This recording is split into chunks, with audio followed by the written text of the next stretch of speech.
Connecting. Oke. Nah, ada yang mau didiskusikan nggak? Kalau nggak ada yang mau bertanya, saya yang bertanya ini.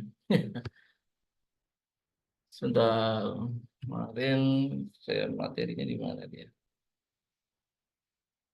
Saya kirim ke WA dulu ya.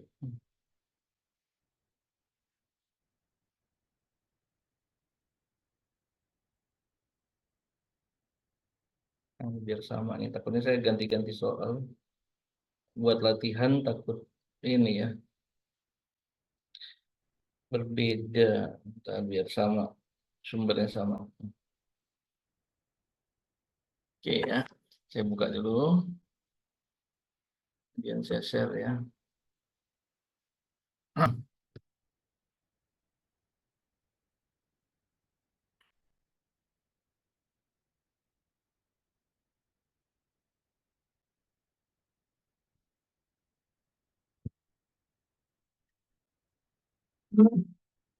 Ya, jadi materi kita sudah habis ya teman-teman. Sekarang kita coba review seluruh materi ya. Seperti biasa untuk eh, pemahaman penyerahan ya, selalu saya ulang-ulang ya. Nah, ini sudah saya view-nya saya gedein dikit.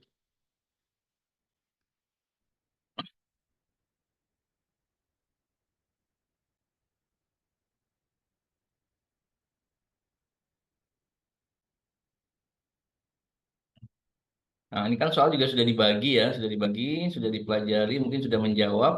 Nah, siapa yang mau mencoba, monggo nanti kita ulas ya. Share, share, share.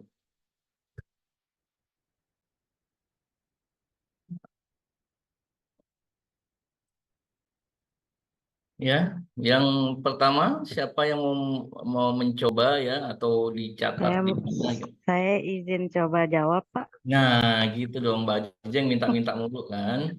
Nah, harus jawab nih minimal semua lah. Ya, insya Allah, Pak. Oke. Untuk nomor satu Nah, itu menurut saya sih B ya, Pak. Karena kan kata kuncinya itu pengertian penyerahan dan terutang PPN. mm-mm.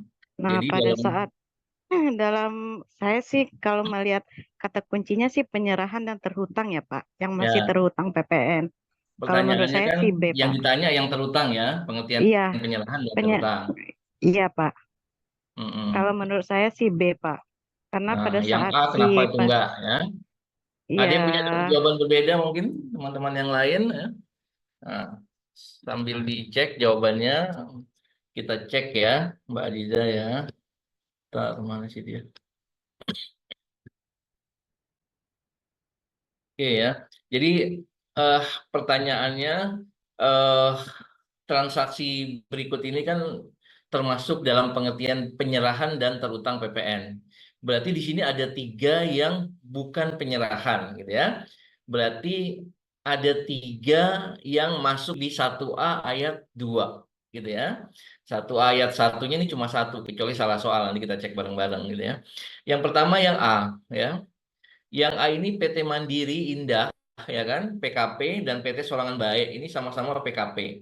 Kemudian memutuskan bergabung, ya, dan membentuk PT Usaha Bersama. Nah, ini juga PKP. Nah, jadi yang menerima dan yang ada yang jawab B ya, oke, nggak apa-apa bervariasi, kita cek aja satu-satu. Jadi antara yang eh, menyerahkan barang kena pajak ya, yang A nih kita bahas yang A dulu ya. Yang A ini kan PKP menyerahkan kepada PKP sehubungan dengan merger. Nah, itu kalau memenuhi syarat dia bukan penyerahan. Kalau yang menyerahkan dan menerima itu PKP, dia bukan penyerahan gitu ya. Itu adanya di 1A ayat 2. Ya, di 1 ayat 2. Jadi jelas yang A ini saya bersyukur teman-teman berarti udah paham ya. Jadi kalau yang menyerahkan PKP dan yang menerima PKP itu berarti bukan penyerahan ya. Dalam rangka merger ya, kemudian eh, melebur ya, kemudian setoran modal, inbrank gitu ya. Nah, atau pemecahan, pemekaran itu semua tidak terutang PPN sepanjang yang menyerahkan dan yang menerima barang kena pajak adalah pengusaha kena pajak ya. Oke, yang A clear. Nah, sekarang ada yang jawab B nih. pada saat pengadilan niaga memutuskan PT Kenangan Indah itu dinyatakan dilikuidasi ya, berarti bubar gitu ya, dan menunjuk Tuan Aidil sebagai likuidator, PT Kenangan Indah masih memiliki persediaan barang dagangan senilai 400 juta dan mesin pabrik senilai 2.500.000. Nah, ini ya. Sekarang kata kuncinya kan kemarin di satu ayat satu itu ada ya. Di satu ayat satu berarti yang termasuk dalam definisi penyerahan dan terutang PPN ialah kalau perusahaan itu bubar masih ada persediaan barang. Nah, kalau persediaan barang itu nggak ada debat tuh ya. Kalau persediaan barang masih tersisa pada saat pembubaran perusahaan itu otomatis penyerahan tuh ya. Nah, cuma kalau untuk mesin pabrik kita lihat mesin pabrik berhubungan langsung nggak dengan kegiatan usaha, berhubungan gitu kan. Sehingga waktu belinya dapat dikreditkan, waktu dijual dia terutang PPN. Sewaktu perusahaan dinyatakan bubar, berarti sama, dia juga terutang PPN ya. Jadi untuk sementara jawabannya B yang benar gitu ya. Kalau yang lain ada yang benar berarti salah soal ini. Gitu ya. Nah, kita kita jadi B udah ketemu kuncinya ya. Jadi perusahaan dinyatakan bubar itu masih ada barang itu terutang. Nah, 1A ayat 1 itu terutang jelas.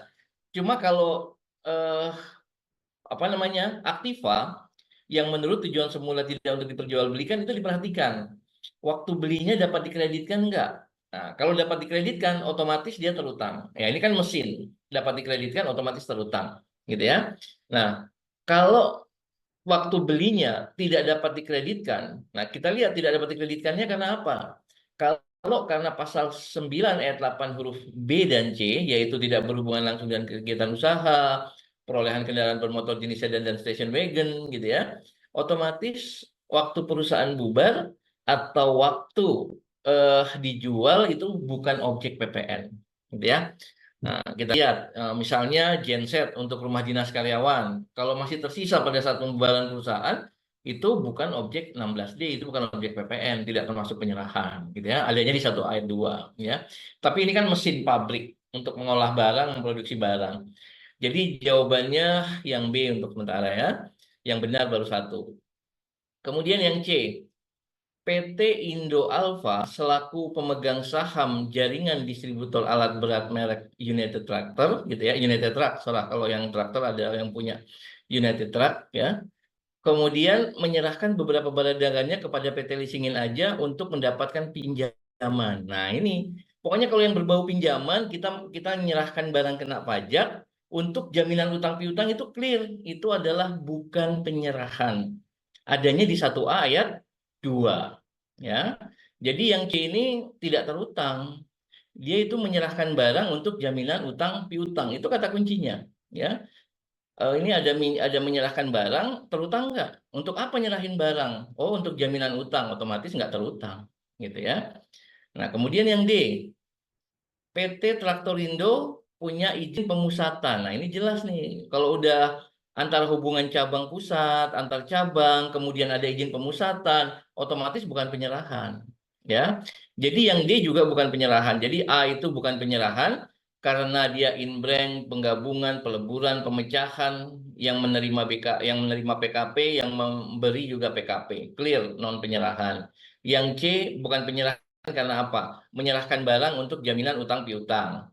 Yang D, kenapa nggak penyerahan? Karena dia menyerahkan dari pusat ke cabang, antar cabang atau dari cabang ke pusat, ya, dan dia punya izin pemusatan atau telah melakukan pemusatan tempat pajak terutang. Oke ya, jadi yang nomor satu jawabannya yang paling tepat B ya. Kalau yang lain mirip-mirip ya.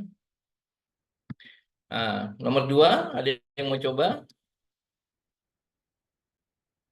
Sorry, nggak dulu. Udah jelas D, Pak. Tadi dari penjelasan Bapak, kalau untuk Hmm? itu D, kalau menurut saya D, Pak. D. Karena dia, ya, karena kan Mhm. dia dia dinyatakan bubar dan dilikuidasi oleh pengadilan niaga. Masih Heeh, terdapat aktiva 5 unit generator listrik heeh. senilai 400 juta yang selama ini digunakan untuk rumah dinas karyawan. Berarti nggak bisa, Pak. Ya, tidak Iya, kalau termasuk lembaga dalam karyawan. pengertian PKP. Iya, Pak. Heeh, Kalau menurut betul. saya sih D, Pak. D. Iya, Ini penyerahan nggak tahu. pusat ke cabang loh. Kalau D ini kan Yang penyerahan. nomor dua, Hah? yang nomor dua kan Pak ya? Ini ya. Iya, yang nomor dua, yang satu B. Tadi saya jawab B Oh, yang sekarang nomor nomor satu dua. Pak. Oh, sorry. Iya. Yang satu udah clear ya. Bapak tadi nyuruh nomor dua, yang satu Oh, udah benar benar clear Pak. maaf. Saya pikir mau ngeralat yang depan ini saya ada salah. Oh ya udah berarti satu clear ya. Iya Pak. Oke oke maaf maaf. Aduh. Yang nomor Belum dua. makan kali ya Pak? Emang belum baru mesen tadi. Baru datang Kalau yang tadi. nomor dua itu menurut saya sih D Pak, Nah, yang kita lihat tidak nih ya. termasuk dalam pengertian PKP. Penyerahan ya. Jadi dari transaksi berikut ini mana yang tidak termasuk dalam pengertian penyerahan? Berarti dia adanya di satu ayat 2 nih, gitu ya. Pertama, penyerahan melalui lelang, itu jelas terutang ya. Kantor Lelang Jakarta telah melelang sejumlah aset jaminan milik nasabah yang gagal memenuhi kewajibannya. Ini kata kuncinya adalah penyerahan barang kena pajak melalui juru lelang, adanya di satu ayat 1, berarti terutang, ya. Nah, kemudian yang B, PT Dunlopo ini adalah pabrikan ban mobil, membagikan 200 ban hasil produksinya kepada sejumlah distributor untuk diperkenalkan kepada masyarakat sebagai promo ya, dengan promo masing-masing distributor. Jadi ini ada apa sih macam penyerahan ban mobil ini bayar nggak? Nah, penyerahan ban mobil ini kan gratis ya, diberikan secara cuma-cuma. Nah, kalau pembelian cuma-cuma terutang PPN nggak sih? Gitu kan? Nah, ya. Jadi kalau pemberian barang kena pajak tanpa pembayaran namanya pemberian cuma-cuma. Kalau barang kena pajak produksinya dipakai sendiri untuk kepentingan perusahaan atau untuk kepentingan karyawan, itu namanya pemakaian sendiri. Dan jelas di pasal 1A ayat 1 huruf D, ya, 1A ayat 1 huruf D, penyerahan barang kena pajak secara cuma-cuma dan pemakaian sendiri termasuk dalam penyerahan yang terutang PPN 1A ayat 1 ya. Nah, yang ditanya adalah yang tidak termasuk dalam pengertian dan eh, tidak terutang PPN ya. Jadi yang A itu terutang, yang B juga terutang gitu ya. Oke. Nah, yang C, Tuan Hasan Ali produsen karpet dan sajadah, ya kan? Nah, ini adalah penyerahan secara konsinyasi. Nah, penyerahan konsinyasi ini terutang sampai dengan sebelum berlakunya Undang-Undang Cipta Kerja. Ya. Berlakunya Undang-Undang Cipta Kerja. Jadi Undang-Undang Cipta Kerja itu berlaku kapan? 2 November 2020. Jadi penyerahan sampai dengan 1 November 2020 secara konsinyasi itu masih terutang. Nah, berarti yang C juga terutang nih ya. Nah, karena konsinyasi itu tidak terutang sejak 2 November 2020. Oke, A, B, C itu semuanya terutang PPN. Yang ditanyakan ternyata yang tidak terutang atau bukan penyerahan. Ya kalau D juga nggak terutang, kalau D juga terutang berarti salah soal nih, kita lihat deh. Pada saat PT Cloud Quit, ya produsen tas dinyatakan bubar dan dilikuidasi oleh Pengadilan Niaga, itu masih terdapat aktiva 5 unit genset ya, generator listrik senilai 400 juta yang selama ini digunakan untuk rumah dinas karyawan. Wah, yang saya jelaskan tadi jadi jawaban di nomor 2 ya. Ya, benar. Jadi kata kuncinya ini waktu beli berarti dia kan tidak dapat dikreditkan nih, ya. Sesuai dengan apa? Sesuai dengan 9 ayat 8 huruf B. Karena waktu belinya itu untuk kepentingan rumah dinas karyawan berarti tidak berhubungan langsung dengan kegiatan usaha. Jadi waktu belinya pajak masukannya tidak dapat dikreditkan sesuai 9 ayat 8 huruf B, maka kalau genset itu dijual atau perusahaan dinyatakan bubar, masih ada genset itu, maka itu bukan penyerahan dan tidak terutang PPN. Oke, terima kasih. Nah, jadi kata kuncinya udah paham ya. Pemusatan perhatikan kalau kalau apa cabang antar cabang ada izin pemusatan nggak gitu ya. Nah, yang ketiga nih, Tuan Sujati adalah pengusaha mebel ya, dikukuhkan sebagai pengusaha kena pajak. Kemudian dia mengirimkan barang kena pajak ya tanggal berapa? 20 April ya. Oh, tagihan itu, sorry. 20 Maret penyerahan ya. Jadi penyerahan barang tanggal 20 Maret, kemudian Tuan Sujati nagih 20 April, kemudian baru dibayar 20 Mei. Nah, faktur pajak kapan harus terbit? saat dibayar, saat penyerahan barang, 20 Pak. Maret, Pak, saya 20 Maret diserahkan. 2021. Betul, canggih ya.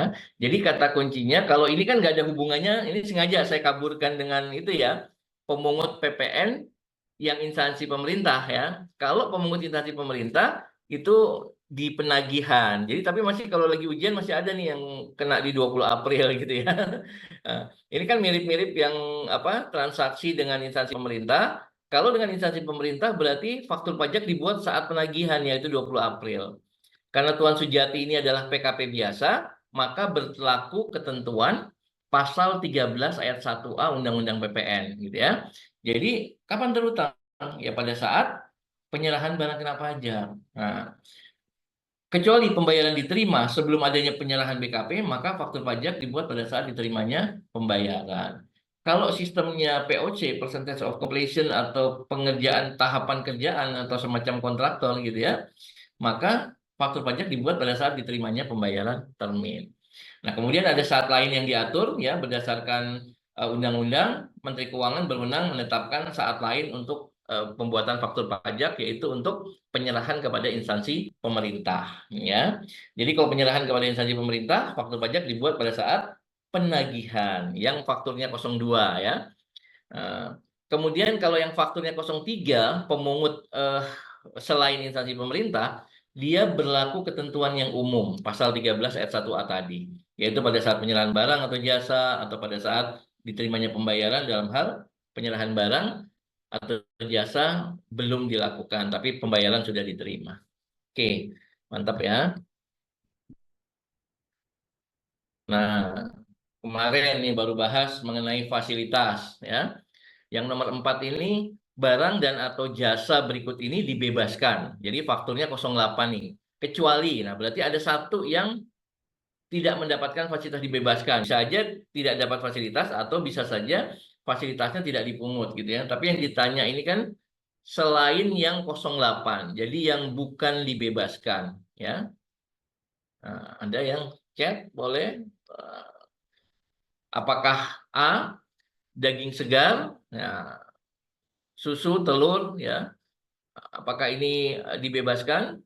Ataukah jasa penyedia tenaga kerja di mana perusahaan tidak bertanggung jawab atas hasil kerja dari tenaga kerja yang diserahkan, ya? Atau jasa angkutan udara dalam negeri, atau jasa angkutan laut dan penyeberangan. Nah, ini baru kemarin nih, ya.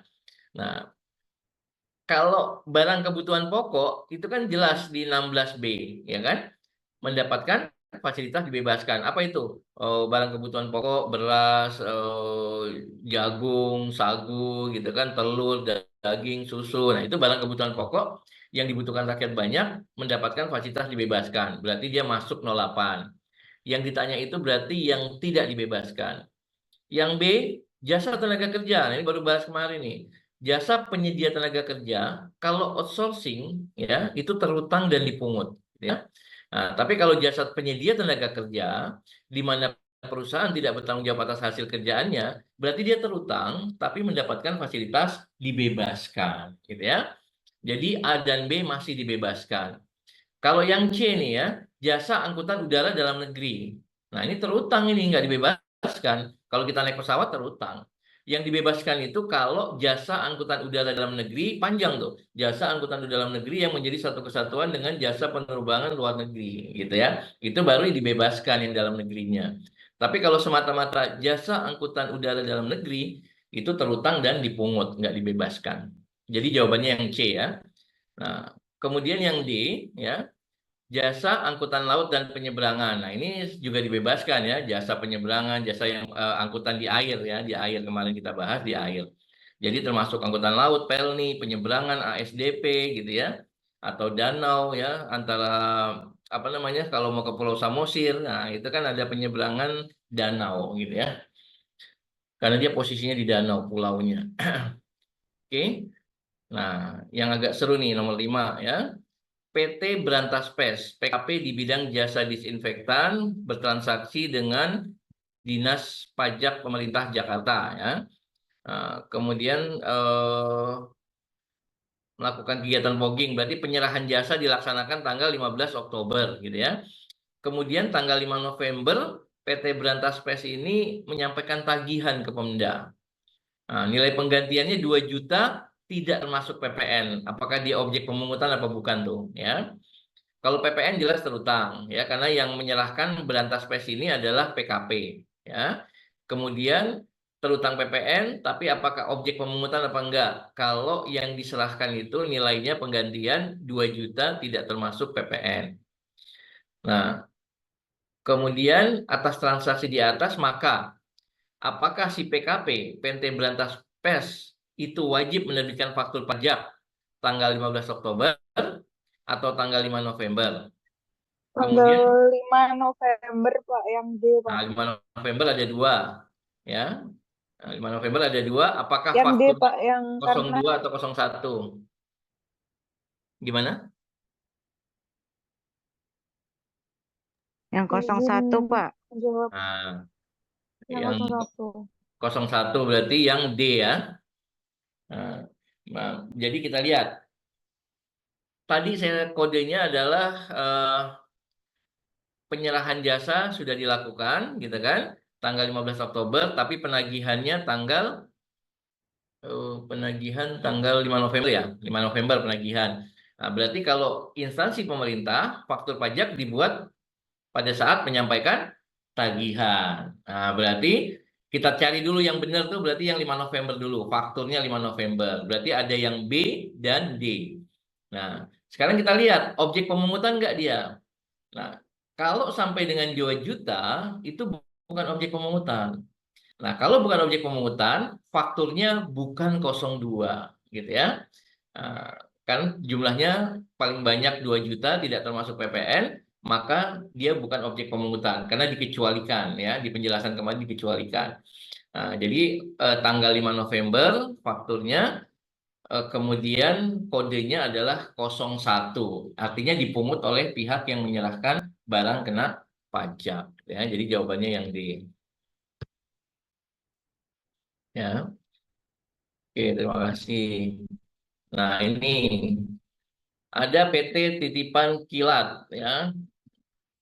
PT Titipan Kilat Banget, PT Tikiba, bergerak di bidang jasa pengiriman paket, menagihkan jasa pengiriman paket kepada PT Tokopedia tanggal 24 Juni dengan nilai penagihan penggantian 2.500.000. Jadi jasanya selama sebulan itu 2.500.000. Atas transaksi tersebut terutang PPN, ya.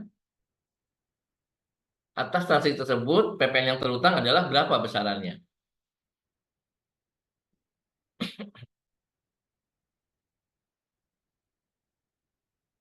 Apakah A berat? Hah? 1,1% dikali 2.500.000 Nah, hasilnya 27.500, Pak. B, iya Pak. betul. Ini adalah jasa pengiriman paket, ya. Jasa pengiriman paket, kemudian jasa freight forwarding, jasa biro perjalanan wisata, kemudian perjalanan ke tempat lain dalam perjalanan ibadah keagamaan, kemudian penjualan voucher lah, ya, yang pakai mekanisme voucher itu juga eh, PMK 71 2022 menggunakan besaran tertentu 1,1%. Jadi 27.500, gitu ya. Kalau yang A itu kayaknya 11%, ya. Nah, kalau yang 300.000 dan 25.000 saya nggak tahu itu apaan. Jadi sebetulnya yang agak mengecoh cuma yang A atau B aja, gitu ya. Jadi sudah ketahui yang B, ya. Jadi kita harus tahu yang mana yang menggunakan besaran tertentu. Nah, kalau yang nomor 7, PT Tuan Cahyadi, ya. Tuan Cahyadi ini adalah pemilik toko cahaya terang abadi, dia non PKP, gitu ya. Kemudian penjualan alat listrik berdasarkan catatan pendapat tokonya, toko cahaya terang abadi periode Januari sampai April, ya, selama 4 bulan itu 1,8 miliar, ya.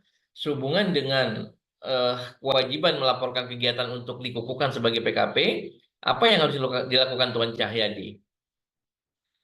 Apakah A, Tuan Cahyadi itu melaporkan kegiatan usahanya untuk dikukuhkan sebagai PKP karena rata-ratanya itu per bulan 450 juta, jadi kalau setahun itu lebih dari 4,8. Apakah demikian?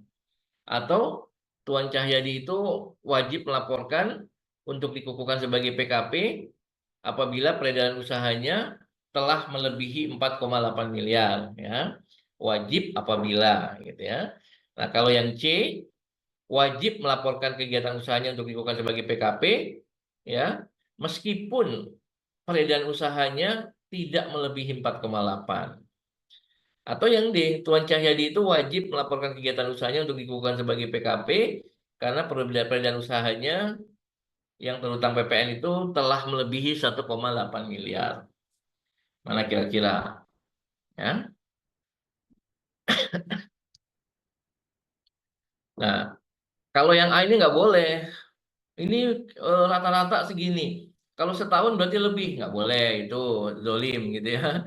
Nah, jadi yang A ini nggak boleh. Nah, karena pakai perkiraan. Oke.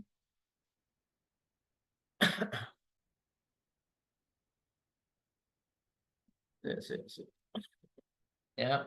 Kalau yang B, Tuan Cahyadi wajib melaporkan kegiatan usaha untuk dikukuhkan sebagai PKP apabila, nah itu benar ya. Jadi kalau dia sudah melebihi 4,8 baru minta dikukuhkan, lapor kegiatan usaha untuk dikukuhkan sebagai PKP gitu ya. Jadi yang jawabannya adalah yang B untuk sementara. Siapa tahu ada dua jawabannya. Nah kalau yang C kenapa nih? Wajib melaporkan meskipun, nah ini udah ngotot nih, udah bahasanya ini udah nggak benar nih gitu ya. Meskipun perolehan usahanya nggak melebihi 4,8, nah itu nggak boleh kata wajib. Kalau bahasanya ini dapat ya, Tuan Cahyadi seandainya ini dapat, nah bukan wajib, itu benar.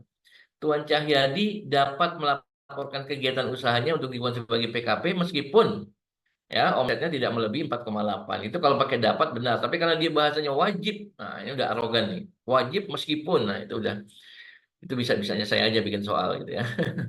Nah, kalau yang D, nah ini udah nggak ada alasan lagi saya. Cuma mengaitkan dengan omset yang kegiatan usaha tertentu yang 1,8. Yang D ini udah jelas, nggak usah dilirik, nggak ada argumennya. Ya. Kalau yang lain masih mirip-mirip lah. Oke. Nah, yang kedelapan ya. Yes.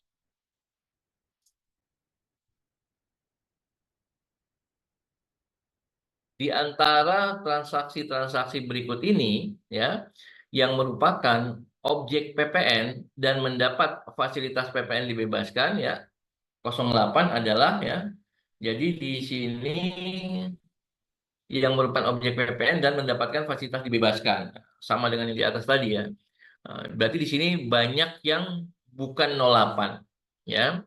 3 ini 0, non 08 ya. Apakah A, PT Kadusin Rapih menyerahkan barang pengemas ya kardus dalam plastik kepada PT Tekniko Indo TV pabrikan eksportir yang ada di kawasan Berikat. Nah, ini penyerahan barang kena pajak di kawasan Berikat, kawasan bebas ya. Itu sama fasilitasnya apa? Atau B, PT Plastikindo ya di kawasan industri Cikahang memproduksi biji plastik dan menyerahkan hasil produksinya kepada pengusaha di kawasan bebas Pulau Batam. Nah, itu A dan C, A dan B itu sama tuh. Fasilitasnya sama A dan B ya. Kemudian kalau jawabannya cuma satu berarti itu fasilitasnya beda ya. Ya langsung aja deh saya jawab ya. Jadi yang A itu fasilitasnya PPN tidak dipungut. Fakturnya 07. Ya, ke kawasan Berikat, tempat penimbunan Berikat, toko bebas bea gitu ya. Kawasan bebas, Batam, Bintan, Karimun, Pulau Sabang, itu fasilitasnya tidak dipungut ya. Jadi A dan B itu sama ya, fasilitasnya tidak dipungut. Sedangkan yang ditanya adalah yang dibebaskan. Nah, yang C, PT Percetakan Indonesia menyerahkan jasa kepada KPU yang dananya berasal dari bantuan hibah atau bantuan atau hibah pemerintah Jepang. Jadi ini adalah eh, proyek ya, proyek atau instansi pemerintah yang dananya berasal dari pemerintah yang berasal dari luar negeri ya gitu ya. Apakah dia bantuan atau hibah dari luar negeri, maka fasilitasnya itu tidak dipungut gitu ya. Nah, jadi eh, yang ABC ini tidak dipungut, otomatis tinggal D ya. Nah ini air ya, air bersih. Nah, oke, air bersih, listrik ya, buku pelajaran umum, vaksin ya, pelajaran agama ya, itu semua adalah barang-barang yang mendapatkan fasilitas dibebaskan ya.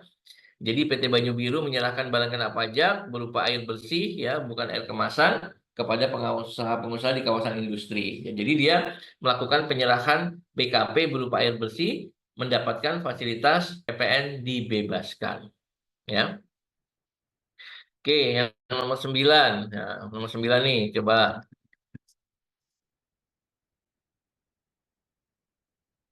nomor 10. Ya, coba. Sorry.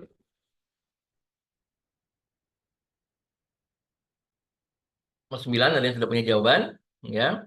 Pengusaha kena pajak yang melakukan penyerahan jasa kena pajak berikut ini wajib memungut dan menyetor PPN yang terutang dengan besaran tertentu. Nah, ini relate dengan yang di atas nih. Tadi sudah saya jelasin semua ya.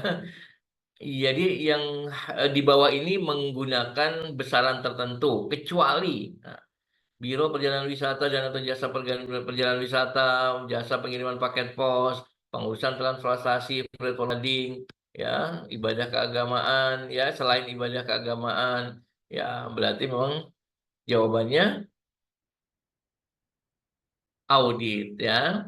Jadi kalau Biro Perjalanan Wisata itu 1,1%, sama dengan freight forwarding, sama dengan pengiriman paket pos, ya, sama dengan ibadah perjalanan ke tempat lain dalam ibadah keagamaan, jasa agen perjalanan wisata, gitu ya.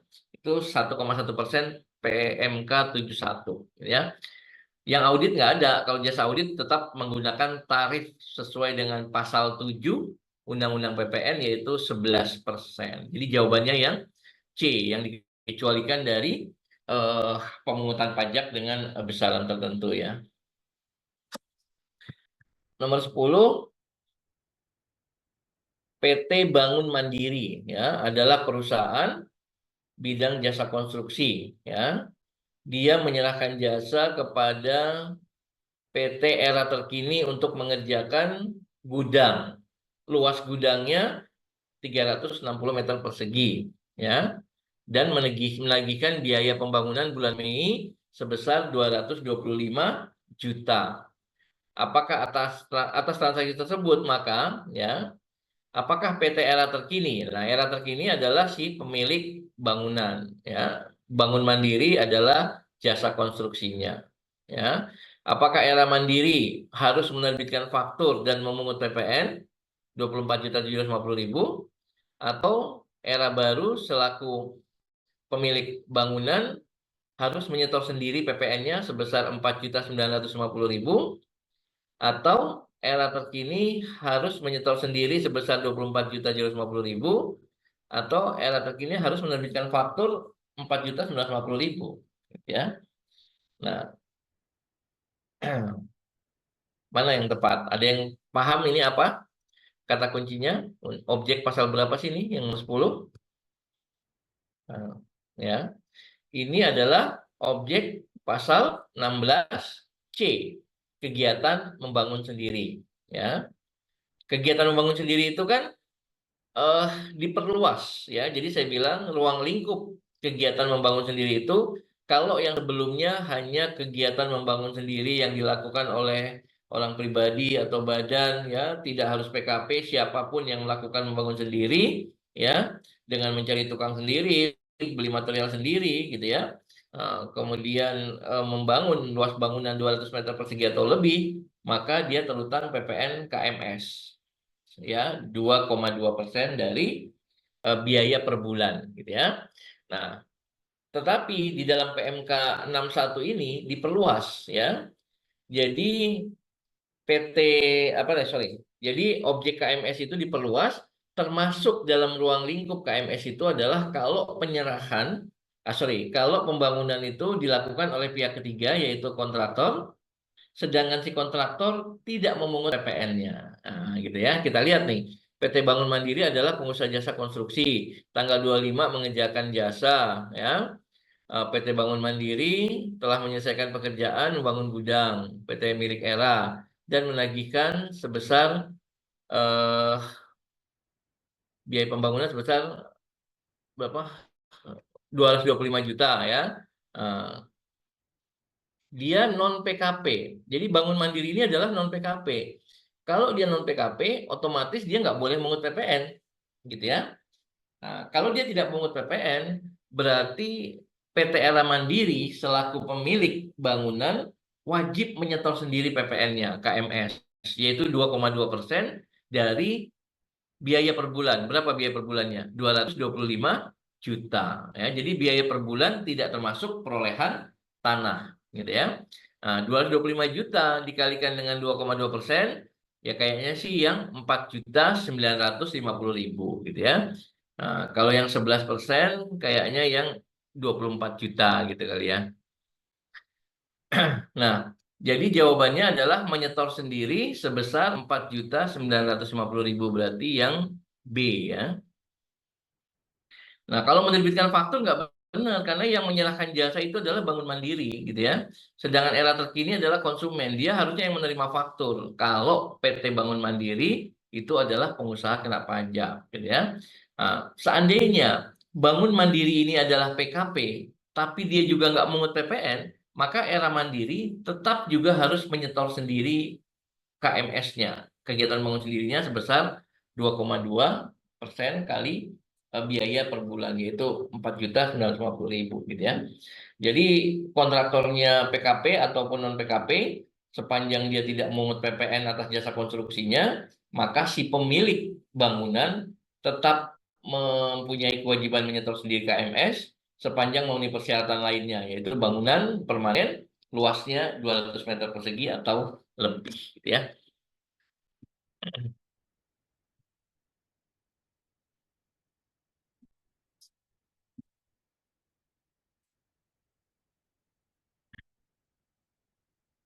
Oke, kita coba studi kasus ya.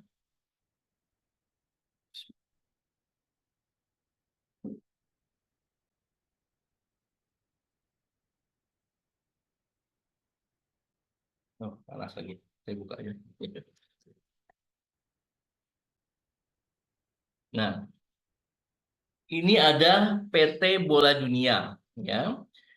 PT Bola Dunia ini adalah distributor kertas dan alat tulis kantor yang telah dikukuhkan sebagai PKP pada tanggal 10 Agustus 2015, ya. Kemudian data terkait transaksi di bulan Mei 2020, ya. Ini adalah transaksi, ini saya belum update ke tarif baru ya teman-teman. Jadi ini masih pakai tarif 10% ya. Nanti kalau di soal ujian mungkin sudah tarif baru ya. Ini saya latihan soalnya nggak pernah diupdate nih ya. Jadi untuk latihannya kirim-kirim terus aja. Nah, jadi ini penyerahan bulan Mei 2020 ya. Pertama yang A, tanggal 5 Mei ada penyerahan kepada Yayasan Pendidikan Bersama. Harga jual 15 juta. Sesuai kontrak, tagihan akan dikirim tanggal 20 Mei. Kemudian pembayaran 31 Mei. Yang kedua, ada transaksi tanggal 15 Mei menyampaikan tagihan kepada Dinas Pendidikan, ya. Kemudian tagihannya penyerahan tanggal 8 April ya. Penyerahan tanggal 15 Mei menyampaikan tagihan. Jadi penyerahannya tanggal 8 April, tagihannya 15 Mei ya. Kemudian jumlahnya itu 9 juta tidak termasuk PPN. Ya, sesuai perjanjian harus dilunasi tanggal 30 Mei. Nah, kemudian yang tiga, tanggal 28 Mei ada penyerahan kepada BUMN. Ya, pembangunan properti seharga 8.500.000 ya. Jadi menyerahkan sejumlah kertas ya, penyerahan barang tanggal 28 Mei ya, dengan harga jual 8.500.000 tidak termasuk PPN. Kemudian sesuai dengan perjanjian ya, tagihan akan disampaikan tanggal 5 Juni dan pembayaran 15 Juni. Nah, ini pertanyaannya semuanya sama ya. Yang pertama adalah apakah atas masing-masing terutang PPN? Apakah atas masing-masing transaksi tersebut di atas terutang PPN? A. Terutang PPN enggak si A? Penyerahan kepada yayasan bersama ya. Tapi di beberapa peserta ya, dari beberapa angkatan, beberapa peserta pada saat ujian ini masih menyatakan tidak terutang PPN karena penyerahan kepada yayasan. Ini sengaja saya pasang yayasan. ya. Untung nggak tulisin yatim piatu, yayasan panti jompo, nggak digituin ya. Masih yayasan pendidikan bersama. Itu masih ada yang kemakan, ya. Jadi nggak usah diabaikan. Siapapun yang beli mau apa namanya yayasan, mau masjid, mau apa gitu ya. Sepanjang penyerahan dilakukan oleh PKP, ya, dan yang diserahkan BKP JKP, maka itu terutang PPN, ya. Jadi A terutang PPN. Kita bahas dulu yang A ya. Di sini aja deh ya. Jadi penyerahannya terutang PPN ya. Kemudian pertanyaan kedua, sorry. Apakah atas masing-masing transaksi tersebut terutang PPN? Ya, terutang PPN. Gitu aja jawabannya. Singkat, nggak usah panjang-panjang. Nanti kalau dijelaskan takutnya malah nggak pas gitu ya. Kalau nggak pas, walaupun dia benar semua, saya kurangin dikit poinnya. Gitu ya. Kadang-kadang dijelaskan lebih malah nggak pas. Nah, kemudian pertanyaan kedua, dalam hal transaksi tersebut terutang PPN, berapa PPN yang terutang? Ya, DPP-nya 15 juta. Berarti PPN-nya ini kalau masih 2020 ya. Karena masih 2020 berarti PPN-nya gini aja nih jawabnya. PPN-nya 1.500.000 kan. Udah, yang penting saya paham. Tuh, ya. Kemudian kalau dia terutang 150.000, apalagi pertanyaan ketiganya, dalam hal terutang PPN, berapa PPN terutang, kemudian tanggal berapa faktur diterbitkan. Nah, ini penyerahan kepada pihak lain yang bukan pemungut kan, ini nggak ke instansi pemerintah, nggak ke BUMN, nggak ke kontrak karya, ya, berarti penyerahan kemudian juga tidak mendapatkan fasilitas karena nggak menyerahkan ke kawasan Berikat, Pulau Batam, Bintan, Karimun. Ini juga bukan penyerahan barang yang dibebaskan gitu ya. Karena ini adalah alat tulis kantor adalah barang kena pajak dan terutang PPN serta tidak mendapatkan fasilitas. Karena nggak menyebutkan buku pelajaran umum ya. Kalau yang diserahkan itu adalah buku pelajaran umum, kitab suci, buku-buku keagamaan, itu adalah dibebaskan. Jadi ini semua terutang PPN ya. Terutang PPN 1.500.000 karena transaksi kepada pihak lain yang bukan pemungut berarti pemungutnya ya. Pemungutnya itu siapa? Pemungutnya adalah yang menyerahkan barang, berarti PT Bola Dunia. Udah jawabannya singkat, ya kan? Memungut PPN yang terutang. Faktur kapan terbitnya? Fakturnya terbit pada saat mana yang lebih dahulu? Apakah penyerahan atau pembayaran? Tanggal 5 Mei menyerahkan barang, ya kan? Kepada Yayasan Pendidikan sesuai kontrak, tagihannya tanggal 20 Mei. Berarti ini faktur pajak dibuat tanggal penyerahan, ya. Nah, tanggalnya berarti 5 Mei. Ya. Udah, nggak usah panjang-panjang. Jawaban begini udah senang saya. Gitu ya. Artinya teman-teman paham.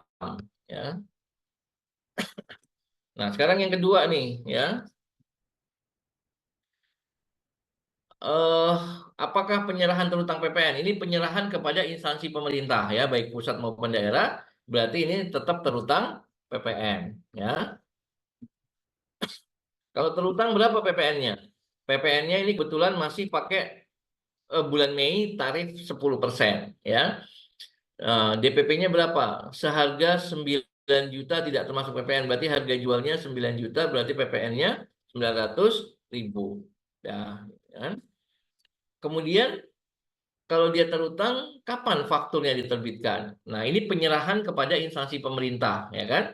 Berarti faktur pajaknya tanggal berapa?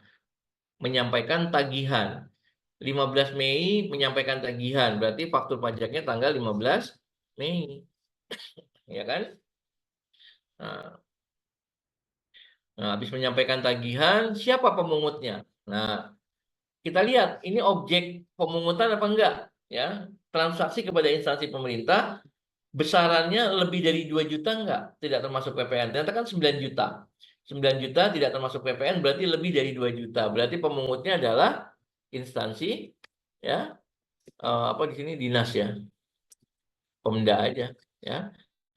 Pemungutnya Pemda DKI ya. Udah selesai. Nah, udah jawabannya gitu aja. Singkat kan? Saya bikin soalnya capek, teman-teman jawabnya singkat aja. Nggak apa-apa. Ya. Nah, kalau yang C, penyerahan ke BUMN. Ya, tanggal 28 menyerahkan DPP-nya seharga 8.500.000 tidak termasuk PPN. Berarti ini adalah ke BUMN itu terutang PPN, ya kan? Terutang PPN-nya berapa? Ya, PPN-nya 8.500.000, PPN masih 10% karena bulan Mei 2020, berarti PPN-nya 850.000, ya kan? Nah, gitu aja. Kemudian faktur pajaknya kapan diterbitkan? Nah, ini yang penting. Faktur pajaknya itu tanggal berapa? Ini adalah penyerahan kepada pemungut selain instansi pemerintah. Berarti faktur pajaknya diterbitkan sama dengan mekanisme umum, ya. Sama dengan mekanisme umum itu berarti sesuai pasal 13 ayat 1A, yaitu pada saat penyerahan barang atau kalau pembayaran diterima sebelum adanya penyerahan barang jasa, berarti faktur dibuat pada saat diterimanya pembayaran. Nah, kalian tanggal 28 Mei melakukan penyerahan, ya kan? Kemudian tagihannya 5 Juni, dibayar 15 Juni. Otomatis ini barang diserahkan lebih dahulu kan? Berarti tanggal faktur adalah tanggal penyerahan barang atau 28 Mei, ya kan? Nah, kemudian siapa yang mungut? Nah, kita lihat siapa yang mungut. Ini penyerahan kepada BUMN. Dia adalah pemungut selain instansi pemerintah atau pemungut lainnya yang fakturnya 03. Nah, yang dikecualikan dari objek pemungutan adalah pembayaran yang jumlahnya paling sedikit, paling banyak, ya. Yang dikecualikan itu paling banyak 10 juta tidak termasuk PPN, gitu ya. Nah, ini kan eh, penyerahannya cuma 8.500.000, dia terutang PPN terutang. Nah, di sini yang suka kejebak ya, yang suka bukan kejebak sih, yang kurang jeli ya, yang kurang jeli itu adalah dia melihat oh 8.500.000, dia ingatnya pemungut itu 10 juta, tapi 10 juta apa itu nggak paham gitu ya. Ingatnya batasannya 10 juta tidak masuk PPN, oh berarti tidak terutang. Jadi dia jawabnya dari awal sudah tidak terutang. Karena apa? Karena 10 juta patokannya gitu ya. Kan saya sudah jelaskan gitu ya. 10 juta itu adalah batasan untuk objek pemungutan, bukan terutang tidak terutang. Kalau terutang tidak terutang itu adalah sesuai dengan PKP non PKP. Ya. Nah, omset lebih dari 4,8. Ya, walaupun dia PKP, omsetnya lebih dari 4,8, dia wajib PKP atau terutang PPN gitu ya. Nah, kalau penyerahan kepada instansi kepada pemungut lainnya yang BUMN atau K3S ya, batasannya itu adalah objek pemungutannya kalau transaksinya lebih dari 10 juta tidak termasuk PPN. Jadi yang dikecualikan adalah paling banyak 10 juta termasuk PPN. Nah, ini kan cuma 8.500.000.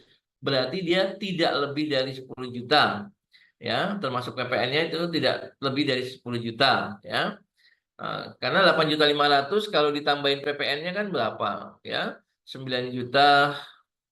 Ini tambahin 850.000 ya, tambah 850.000 berarti 9.350.000 gitu ya. Berarti masih tidak lebih dari 10 juta termasuk PPN. Oh, sorry ya, takutnya saya salah state di awal-awal tadi. Kalau BUMN dan K3S paling banyak 10 juta termasuk PPN ya, termasuk PPN. Jadi 10 juta termasuk PPN. Jadi hati-hati kalau saya nulisnya di sini 10 juta tidak termasuk PPN, berarti nanti kalau ditambahin PPN dia lebih dari 10 juta. Nah, itu objek pemungutan, gitu ya. Kalau instansi pemerintah yang dikecualikan itu adalah 2 juta tidak termasuk PPN. Kalau BUMN 10 juta termasuk PPN, gitu ya. Yang dikecualikan. Nah, sehingga kalau ini 8.500.000 ditambah dengan 850.000 PPN-nya ya, maka menjadi 9.350.000. Masih di bawah 10 juta. Berarti dia bukan objek pemungutan. Berarti yang mengut adalah pihak yang menyerahkan barang. Yang menyerahkan barang ini siapa? PT Bola Dunia, ya kan? Bola Dunia ya, ya PT Bola Dunia. Itu ya. Simple jawabannya. Ya, oke. Jadi pertanyaannya apakah terutang? Masing-masing nih ada tiga tanggal terutang PPN enggak. Kemudian kalau terutang berapa PPN yang terutang. Kemudian faktur pajaknya kapan diterbitkan. Kemudian siapa yang mungut. Nah, oke. Nah, kemudian yang nomor 2 nih ya. Pada bulan Mei 2022, Tuan Budi Harjanto, seorang karyawan swasta, membelanjakan uangnya 1.115.000.000 untuk biaya pembangunan sendiri ruko, ya, luas bangunan 200 meter, 240 meter persegi, ya, dengan perincian dia melakukan biaya pembebasan lahannya 1 miliar, kemudian beli bahan material 77 juta, kemudian biaya tukangnya adalah 38 juta, ya. 77 juta itu termasuk PPN, ya. Nah, apakah atas kegiatan eh, Tuan Budi Harjanto ini terutang PPN? Jawabannya adalah terutang PPN, ya. Nah, kalau terutang, objek pasal berapa? Ya, objek pasal, ya, 16 C Undang-Undang PPN, ya. Nah, kalau ditambahin boleh, tapi yang penting ini kalian ditanyain pasal berapa? Pasal 16C Undang-Undang PPN atau PMK 61, ya. KMS 61 ya. Juga lupa. 61 2022 lah, gitu ya. Nah, kemudian jika terutang berapa PPN yang disetor oleh Tuan Harjanto ini tanggal berapa ini? Oh ya, Mei 2022 berarti sudah berlaku PMK 61 ya. Nah, kalau sebelum 1 April dia berlakunya PMK 63 ya, PMK 63 2015 gitu ya. Ini sudah lebih dari 1 April ya. Nah, kemudian jika terutang berapa yang disetorkan oleh Tuan Harjanto ya? Nah, PPN-nya sama dengan 2,2% ya, dikalikan dengan berapa? Ya, 1 miliarnya jangan dihitung ya. Jadi 77 juta ditambah 38 juta atau 115 ya kan? Tidak termasuk ya, jadi 115 juta kali 2,2% ya. Jadi PPN-nya adalah 2,2% kali 115 juta, jadi sama dengan 2.530.000. Itu aja. Oke. Nah, kemudian ada pertanyaan lagi nggak? Kapan paling lambat harus disetor? Nah, harus disetor kapan? Ya, paling lambat. Ada yang tahu? Tanggal 15 bulan berikutnya. Ini bulan apa? Ini bulan Mei 2022. Berarti paling lambat disetor 15 bulan berikutnya Juni. Ya kan? Paling lambat 15 Juni 2022. Ya, simpel-simpel. Jangan terpengaruh soalnya panjang ya. Jawabannya singkat aja. Yang penting apa namanya tepat, gitu ya. Nah, ini adalah nomor 3 KUD Makmur, ya. KUD Makmur Abadi yang kegiatan utamanya bergerak di bidang perdagangan tandan buah segar TBS kelapa sawit, ya kan? Berarti dia adalah barang hasil pertanian tertentu, ya. KUD Makmur ya itu telah dikukuhkan sebagai pengusaha kena pajak dan memilih menggunakan besaran tertentu dalam memungut dan menyetorkan PPN. Berdasarkan data pembukuannya, ya, ada penjualan TBS 4,5 miliar kepada pabrik pengolahan GPO. Kemudian dia punya pembelian TBS dari petani atau kelompok tani 3 miliar 600 ya. Kemudian dia bayar sewa kantor, ada PPN-nya 22.200.000. Kemudian dia juga sewa kantor 22.200.000 termasuk PPN ya. Berarti PPN-nya adalah 220.000 ya. Kemudian dia juga punya menyewa truk ya. Jadi transaksinya 26.640 termasuk PPN gitu ya.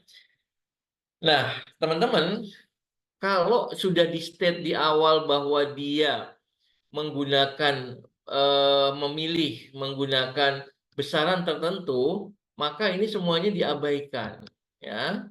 Pajak masukannya semuanya diabaikan. Oke. Nah, ini semuanya diabaikan, ya. Nah, jadi yang kita hitung apa?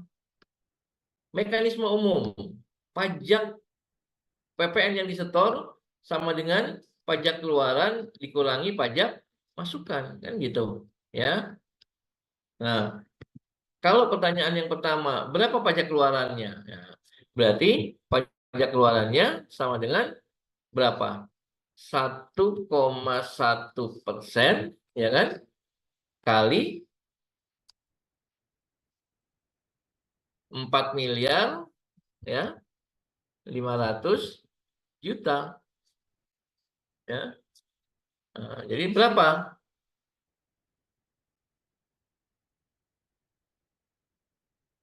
4 miliar 500 tuaga 4 miliar 500 juta kali 1,1%.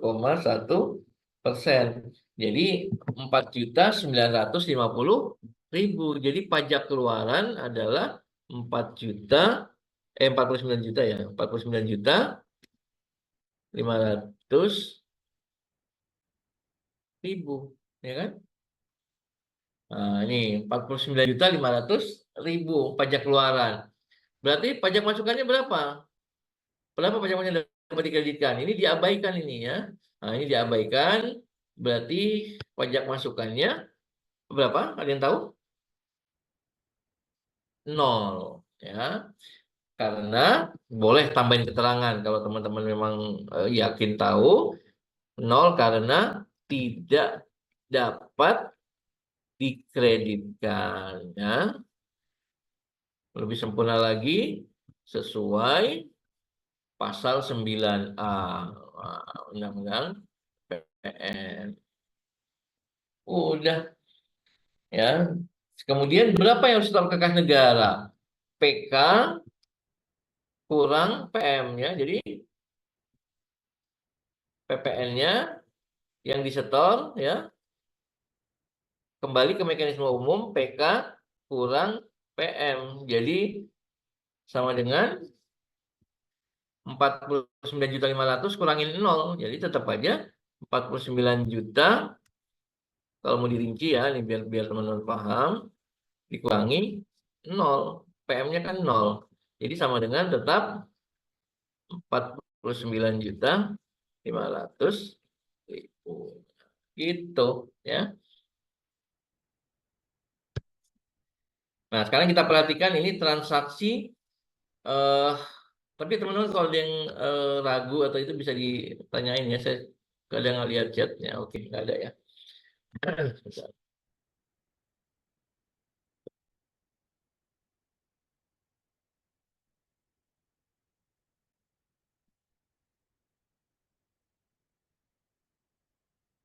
Nah, PT Mersis Indonesia, ya, ini perhatikan.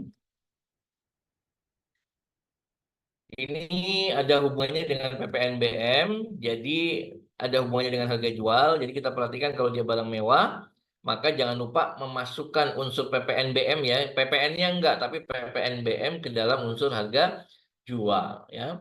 Ini ada PT Mersis Indonesia, dia adalah importir mobil build up, gitu, ya. Pada bulan Maret 2021 dia mengimpor mobil, ya, pesanan PT Berju Utama. Jadi pesanan dari PT Berju Utama Dealer atau PT BUD. Dengan harga belinya, ya, cost insurance and freight adalah 285.000 US dollar, ya. Nah, kita harus fokus ke pertanyaannya nih, ya.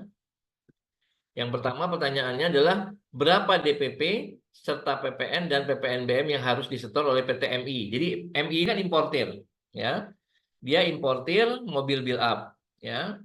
Nah, berarti dia pada saat dia mengimpor berarti kan terutang PPN dan PPNBM impor, gitu, ya. Nah, pertanyaannya untuk menghitung PPN dan PPNBM itu harus tahu DPP-nya dulu. Nah, berarti DPP-nya adalah berapa? DPP-nya itu adalah dasar yang menjadi perhitungan biaya masuk, berarti CIF, cost, insurance, and freight. Jadi barang itu didatangkan harganya 285 sama dengan USD 285.000 ya kan? Ya. Kemudian ditambah dengan biaya masuknya. Biaya masuknya itu berapa? Biaya masuknya 30%. Nah, kita boleh kaliin dulu, boleh nanti ya. 30% dari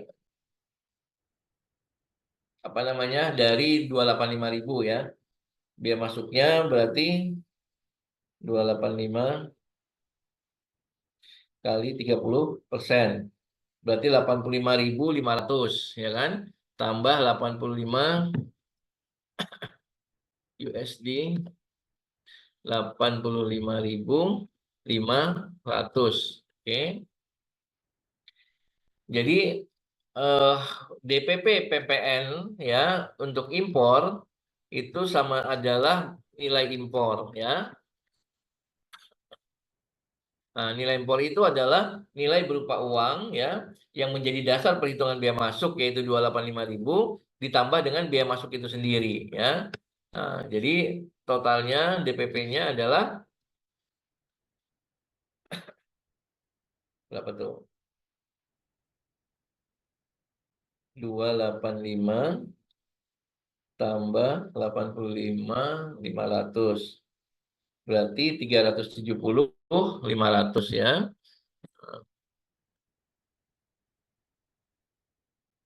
Teman-teman perhatikan cara ininya alur penghitungan ininya ininya ya. Alurnya. Jadi kita nggak rancu nanti. 370.050 ya.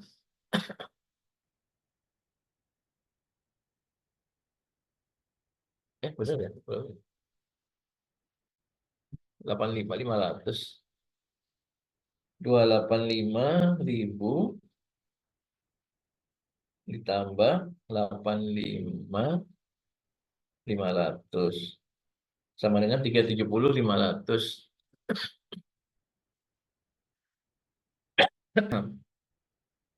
Nah, baru kursnya berapa?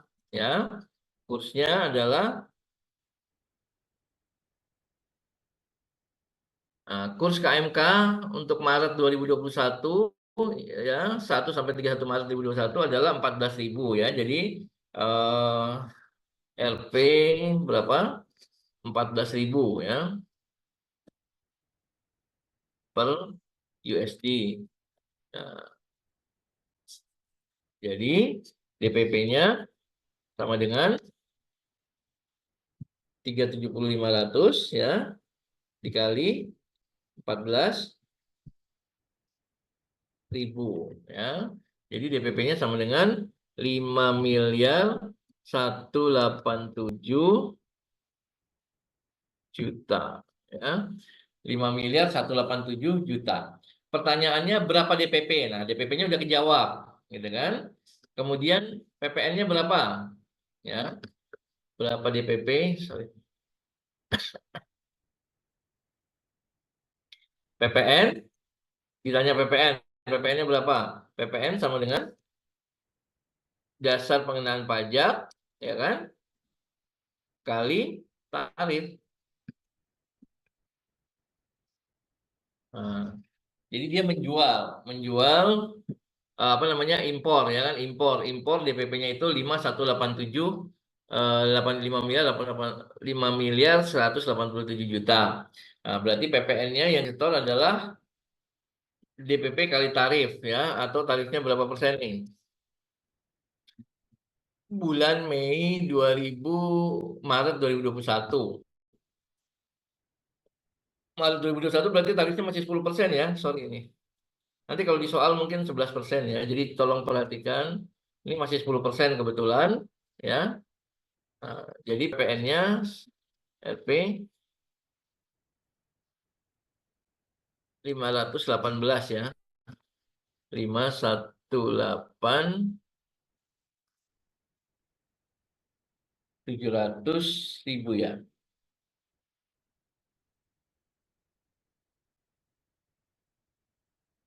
Nah, 8 700.000 ya.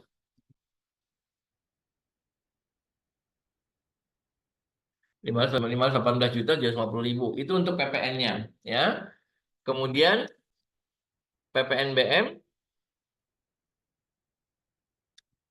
ya. PPNBM-nya barang mewah itu sama dengan tarifnya berapa? 40% ya. 40% kali DPP-nya ya. DPP kali tarif itu udah tadi ya. Sorry kehapus ya.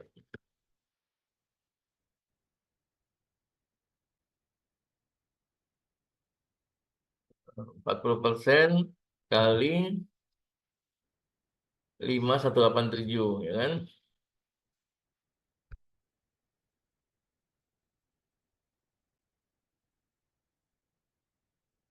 Nah, beginilah ya, boleh dihitung ya. 5.187 tuaga kali 40% berarti 2.074 ya. 2.074.800.000 ya. Nah, jadi pertanyaannya berapa DPP ya 5.187, PPN-nya 518.700.000, PPNBM-nya 2.074 yang harus disetor oleh PTMI pada saat impor. Udah selesai itu ya. Nah, kemudian pertanyaan yang B ya. Setelah menambahkan laba 200 juta pada tanggal 4 April 2021 ya, PTMI menjual mobilnya yang diimpor kepada PT BUD. Berapa jumlah yang harus dibayar oleh BUD? Nah, kalau untuk menjual ke BUD berarti dia kan apa namanya? Harus menghitung dulu harga jualnya berapa ya. Harga jual itu adalah DPP ya. Jadi DPP itu sama dengan harga jual atau harga jual itu adalah DPP baru dikalikan dengan tarif PPN-nya gitu ya. PPN adalah tarif kali DPP. Jadi kita lihat dulu harus hitung DPP-nya.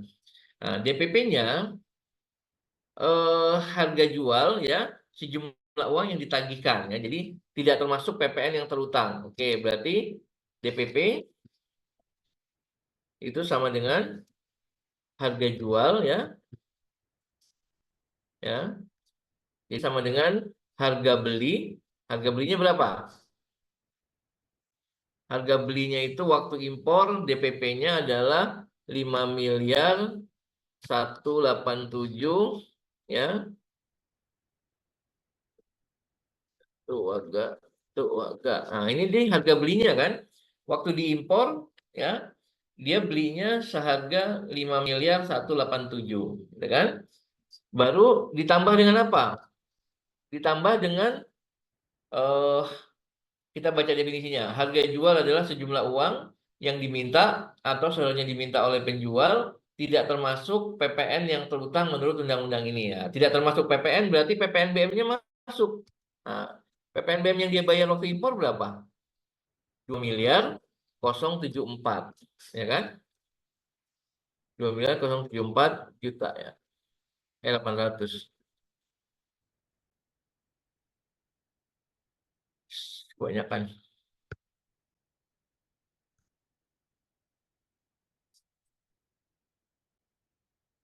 Nah, ya, gini cara ngitungnya. Pertama, harga jual atau DPP itu sama dengan harga beli, yaitu 5.187, ditambah dengan PPN, ditambah dengan PPNBM, pajak penjualan atau barang mewah. Karena harga jual itu tidak termasuk PPN, berarti PPNBM-nya masuk, kan gitu. Nah, tambah PPNBM, terus jangan lupa labanya, ya kan? Labanya berapa? Labanya adalah dia mau masukin 200 juta ya. Nah, labanya 200 juta. Berarti DPP-nya sama dengan ya 5187 keluarga ya, ditambah 2074 800 ya, 800 ditambah laba 200 juta. Nah, berarti DPP-nya adalah 7461 ya, 800.000. Kalau teman-teman beda hitungan bisa ini ya. Takutnya salah ngitung saya. 7461 800.000. Nah, ini adalah DPP-nya. Nah, kalau sudah diketahui DPP-nya, baru kita bisa ngitung ya, berapa yang harus dibayar oleh BUD. Nah, yang harus dibayar oleh BUD itu kan yang harus dibayar ya, dibayar adalah harga jual ya, atau DPP, atau harga beli ya. Kalau dari sudut pembelinya ya harga beli ya, ditambah dengan PPN. Jadi hanya PPN aja. Karena PPNBM-nya kan hanya sekali dikenakan pada tingkat pabrikan atau importir. Nah, untuk kasus ini PPNBM hanya dikenakan pada tingkat importir satu kali, gitu ya. Jadi yang harus dibayar adalah harga jualnya tadi 5187 ya. Sorry. Beda.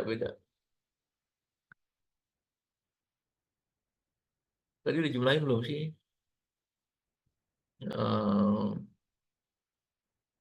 Yang ada itu tadi PPNBM mau ini ya.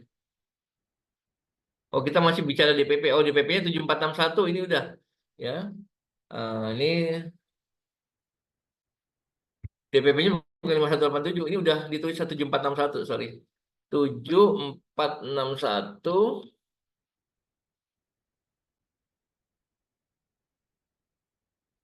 800 ya. 7461 ini kan DPP-nya ya. Jadi 5187 ditambah PPNBM ditambah dengan laba yang diinginkan, berarti DPP-nya adalah 7461 800.000. Jadi PTMI menjual dengan harga jual 7.461.800.000 atau PT BUD ya, BUD ini membeli dengan harga 7.461.800.000. Tapi ini kan barang kena pajak, jadi harus ditambahkan dengan pajak pertambahan nilainya ya. PPN-nya berapa? PPN-nya adalah ini tanggal 2021, berarti tambah PPN 746 ya. 7.461.800.000 ya, ditambah 10%. 8.207 ya. 746 180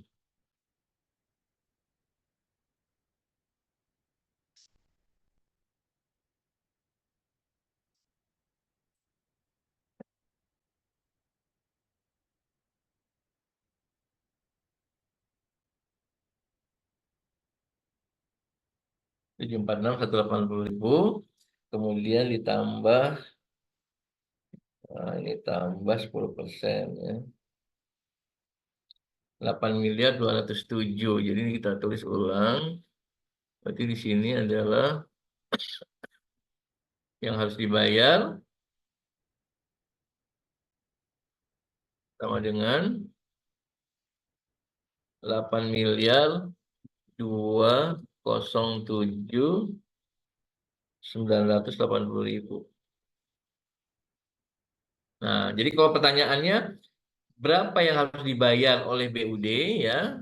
Jadi yang harus dibayar oleh BUD adalah 8.207.980.000, yaitu harga belinya ditambah dengan PPN-nya 746. Oke.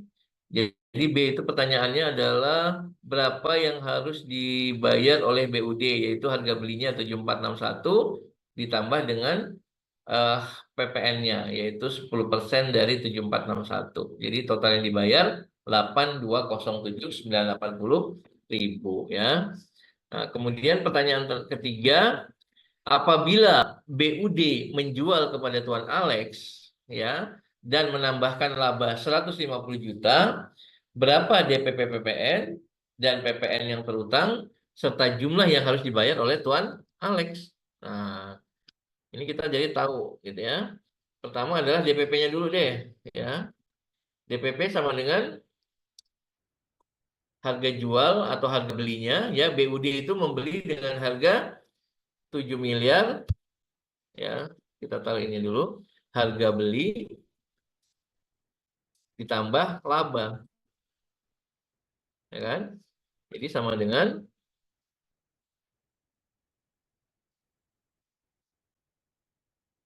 7.461 harga belinya ya 800.000 ditambah labanya berapa? 150 juta ya. Jadi harga beli tambah laba dari sini tadi DPP-nya sama dengan berapa?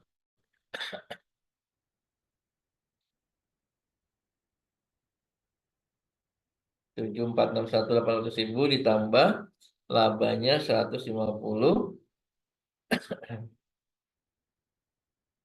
jadi 7.611 ya. Jadi 7.611.800.000. Jadi DPP-nya adalah ini. Nah, kemudian berapa yang harus dibayar oleh Tuan Alex List? Jadi Tuan Alex List waktu membeli berarti dia DPP-nya 7.611 gitu ya. Nah, kalau yang harus dibayar ya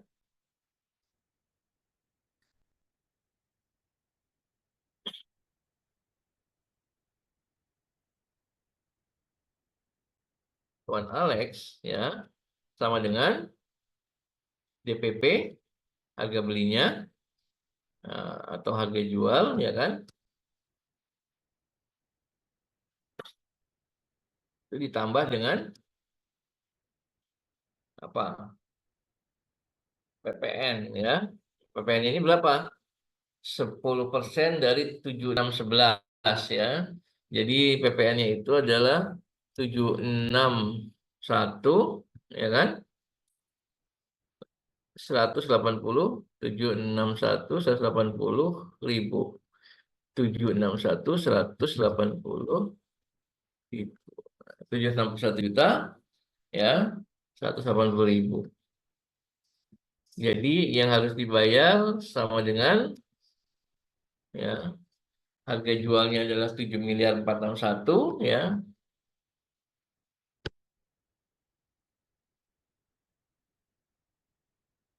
Harga beli tambah laba. Jadi DPP-nya adalah harga beli tambah laba. Jadi 7.611. 7.611.800.000 ya. 7.611.800.000 ditambah 10%. Berarti 8.372 ya. 8.372.980.000. Udah ini jawabannya. Yang harus dibayar oleh Tuan Alexis adalah DPP yaitu harga jual 7.611.800.000 ditambahin dengan PPN-nya. PPN-nya adalah 10% dari harga jual. Jadi dapat 761.180 ya. Jadi DPP-nya 8.300.000 yang harus dibayar oleh Tuan Alex Rich adalah DPP 7.600.800.000 ditambahin dengan PPN-nya 761 juta. Jadi total 8.372.980.000 gitu. Oke, teman-teman ya. Nah, sekarang yang soal kelima ya. Terakhir nih ya, soal kelima. Ini teman-teman baca di klausul bawahnya ya, ada beberapa pernyataan ya. Dalam hal harga jual itu sudah termasuk laba kotor 30%. Dalam harga jual itu sudah termasuk laba kotor 30% ya. Untuk harga pokok penjualan sama dengan harga jual dikurangi laba kotor ya. Kemudian dalam hal transaksi di atas menggunakan dokumen lain ya, maka kolom 5 ini diisi jenis dokumennya ya. Kolom 5 ini apa sih? Nah, kolom 5 ini kan 2 digit pertama faktur pajak gitu ya. Tapi kalau dia menggunakan DPP-nya lain, misalnya PPN impor, ya kan, dia faktur pajaknya kan eh SSP, maka di sini ditulis SSP, bukan kodenya ya. Oke. Kemudian ada apa lagi peringatan di bawahnya? Perhatikan dengan baik tanggal transaksi untuk menentukan pelakuan PPN, ya kan?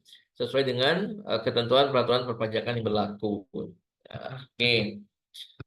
Ini PT Agung Raya Motor adalah dealer kendaraan bermotor, ya, dan bukan pakai PKP. Kemudian tidak memiliki. Dia tidak memiliki pemusatan, tidak memiliki izin pemusatan. Jadi penyerahan dari pusat ke cabang, dari cabang ke pusat atau antar cabang itu terutang PPN, gitu ya.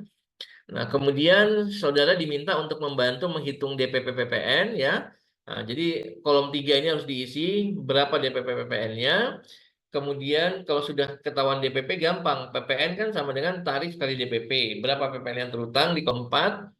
Kemudian 2 digit pertama faktur pajak ya. Apakah 01 atau sampai dengan 09 gitu ya. Baru yang kolom 6 eh, teman-teman harus isi dilaporinnya di mana faktur itu. Apakah di A1, A2, B1, B2 atau B3. Gitu ya.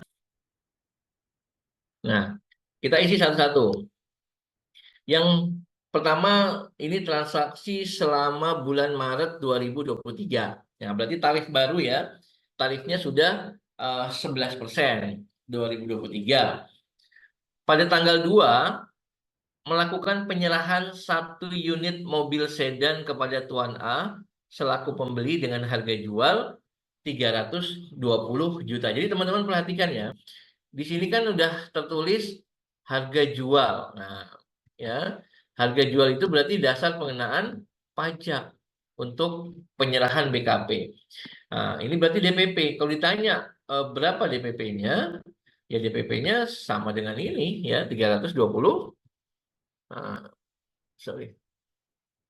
DPP-nya 320 juta. Ya kan? Simple. PPN-nya berapa? 11%. Jadi 11% kali 320 juta, 320 juta ya. Kali 11% karena sudah tarif baru. Berarti PPN-nya adalah 35.200.000 ya. Nah, kemudian berapa 2 digit pertama faktur pajaknya? Ini penyerahan kepada pihak lain yang bukan pemungut, tidak mendapatkan fasilitas, gitu kan? Ini penjualan biasa, berarti fakturnya adalah 01, penyerahan kepada pihak lain yang bukan pemungut, ya. Kemudian lapornya di SPT di mana? Ini adalah penjualan. Ini penjualan dalam negeri. Berarti otomatis lapornya di A2. Gitu aja, simpel, ya kan? Nah, kemudian tanggal 4 ya. Tanggal 4 ini memberikan bantuan kepada Yayasan Umat. Nah, ini yayasan lagi ya, memberikan bantuan kepada Yayasan Umat 2 unit mobil minibus ya. Harga jualnya, nah ini harga jualnya 2 unit mobil bus ini adalah 430 juta harga jualnya ya. Berarti dia kalau dijual DPP-nya adalah 432 juta. Tapi ini kan bantuan, sumbangan, berarti pemberian cuma ya. Nah, kalau pemberian cuma-cuma, DPP-nya adalah harga jual kurang laba kotor, gitu kan? Nah, tadi di bawah sudah ditulis dalam hal harga jual itu sudah termasuk di dalamnya laba kotor sebesar 30%. Nah, jadi kalau kita mau menghitung DPP-nya, ini kan kolom 3 ini DPP, berarti DPP sama dengan 100 ya per 130, oke.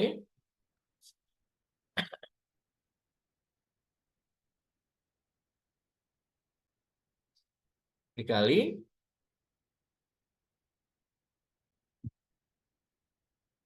430 juta. Ini ya. Nah, ini sama dengan berapa? Nah, jadi DPP-nya kalau labanya 30%, berarti DPP-nya adalah 100 per 130, baru kali harga jualnya. Kalau labanya 25%, 100 per 125. Labanya 10%, 100 per 110. Gitu aja ya DPP-nya. Nah, jadi eh, DPP-nya sama dengan 430 juta ya dibagi dengan 130 ya, baru dikalikan dengan 100. Jadi 330 juta, DPP-nya adalah 330 juta 769 230. Nah, ini DPP-nya ya kan? Nah, DPP-nya adalah 330 juta 769 230, baru PPN-nya kali 11%, DPP kali tarif kali 11%. Berarti PPN-nya adalah 36 juta 384 ya kan? 615. Nah, PPN, ingat, PPN adalah tarif kali DPP. Tarif 11% kali DPP 330 berarti PPN-nya 36 sekian gitu ya. Kemudian 2 digit pertama fakturnya apa? Nah, ini adalah pemberian cuma-cuma. Kalau pemberian cuma-cuma berarti fakturnya menggunakan DPP nilai lain. Kalau DPP nilai lain, 2 digit fakturnya adalah 04 gitu ya.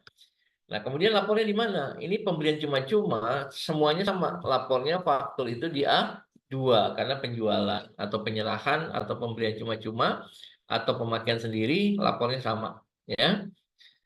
Oke.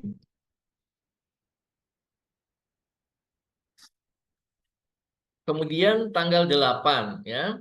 Tanggal 8 ini mengirimkan 4 unit mobil ya. Total harga jualnya adalah 1.230 juta ke cabang PT ARM di Surabaya. Berarti ini penyerahan dari pusat ke cabang, dari cabang ke pusat atau antar cabang gitu ya. Berarti juga sama menggunakan DPP nilai lain. Kalau DPP nilai lain berarti fakturnya 04 gitu kan. Karena penyerahan ya lapornya sama di A2. Nah, kita isi yang gampang-gampang dulu aja kalau ini biar gampang gitu ya. Nah, DPP-nya harga jualnya adalah 1.230 juta ya. Kan tadi di atasnya, teman-teman, di atas tadi ada tulisan bahwa PT ARM ini ya tidak mempunyai izin pemusatan. Berarti penyerahannya terutang PPN ya. Nah, DPP-nya adalah 100 per sama lama inilah ya.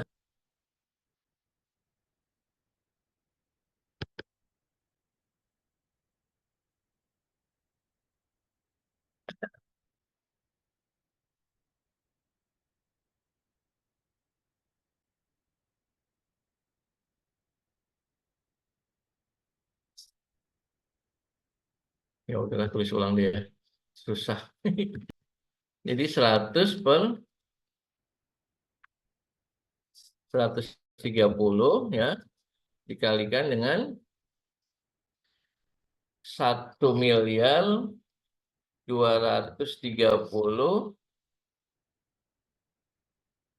juta. Nah, jadi berapa? Ya, DPP-nya sama dengan, jadi di dalam harga jual sudah termasuk laba 30%. Jadi 100 per 130 kali 1.230 juta ya. 1.230 juta dibagi 130 kali 100. Nah, jadi sama dengan 946 153 ya. 153.846.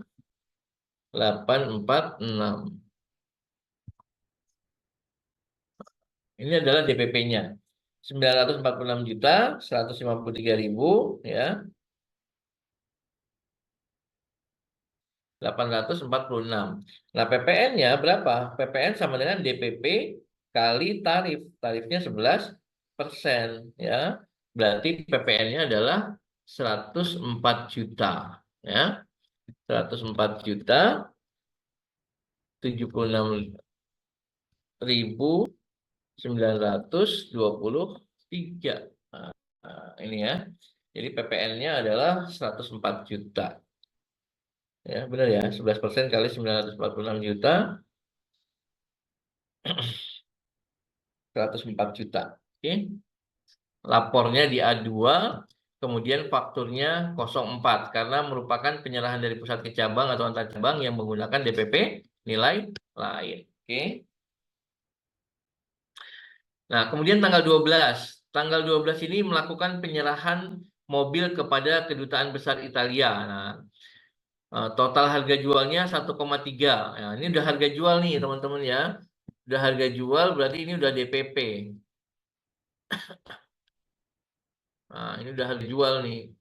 Ya, berarti sini sudah DPP.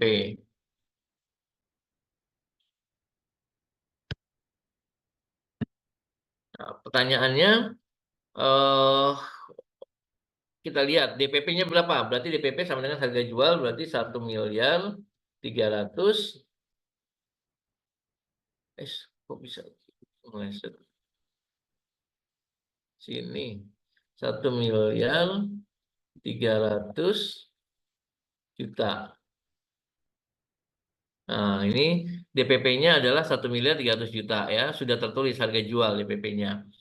Kemudian PPN-nya berapa? Nah, PPN-nya walaupun ini dibebaskan ya, jadi teman-teman penyerahan kepada kedutaan besar, organisasi internasional ya, kemudian apa namanya?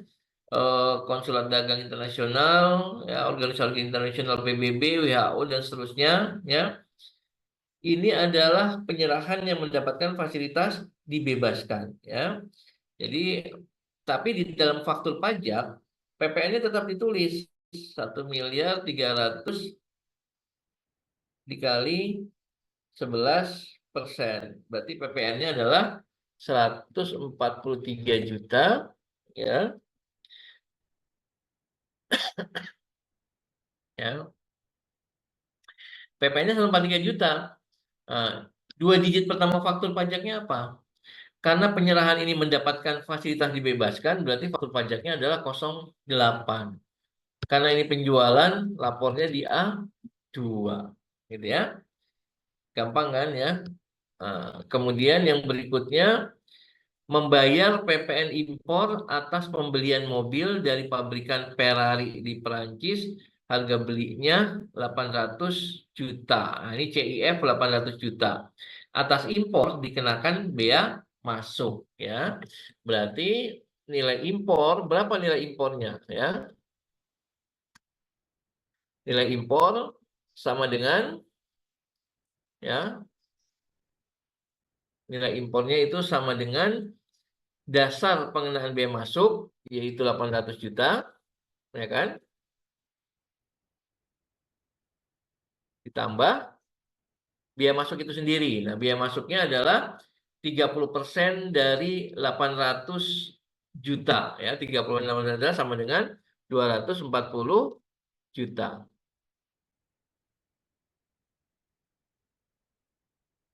Ya.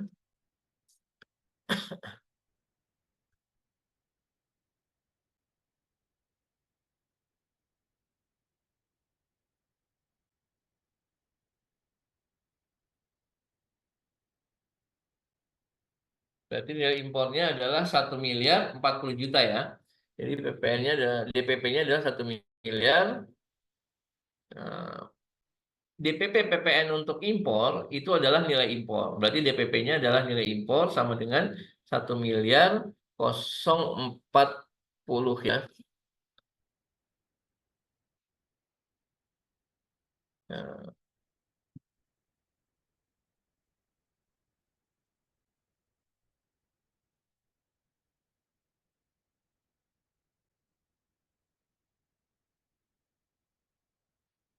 ya, jadi PPN-nya ya, perhitungan nilai impornya sama dengan apa namanya, perolehan CIF 800 juta ditambah biaya masuknya 240 juta sama dengan 1.040.000.000. Nah, berarti PPN-nya berapa? Ya, PPN-nya adalah 11% kan, langsung aja kali ya. 1.040.000.000 kali 11%. Jadi PPN-nya adalah 114 juta ya. 400.000. Nah, itu ya. Jadi tarif kali DPP 11% kali nilai impor. Nah, kemudian ini apa? Di bawah kan dikasih keterangan. Kalau menggunakan dokumen lain yang dipersamakan dengan faktur pajak, berarti kolom 5 ini kolom ini ya diisi dengan dokumen tersebut. Nah, untuk PPN impor, SSP-nya itu adalah faktur pajaknya itu adalah dokumen tertentu, yaitu surat setoran pajak ya. Nah, karena PPN impor ini adalah pembelian. Karena pembelian dari luar negeri, maka lapornya di B1 gitu ya. Nah, lapornya di B1. Oke, teman-teman ya. Nah, kemudian tanggal 20 nih, menyerahkan 4 unit kendaraan ya kepada pengusaha yang berdomisili di Pulau Batam. Nah, kalau di Pulau Batam berarti mendapatkan fasilitas PPN tidak dipungut, ya kan? Nah, ini harga jual. Nah, kalau harga jual 4 unit mobil itu adalah 1.100.000. Kalau sudah harga jual berarti DPP-nya adalah harga jual, yaitu 1.100.000.000 ya. Nah, ini kata kuncinya sama nih. Ini adalah harga jual, berarti sama dengan DPP.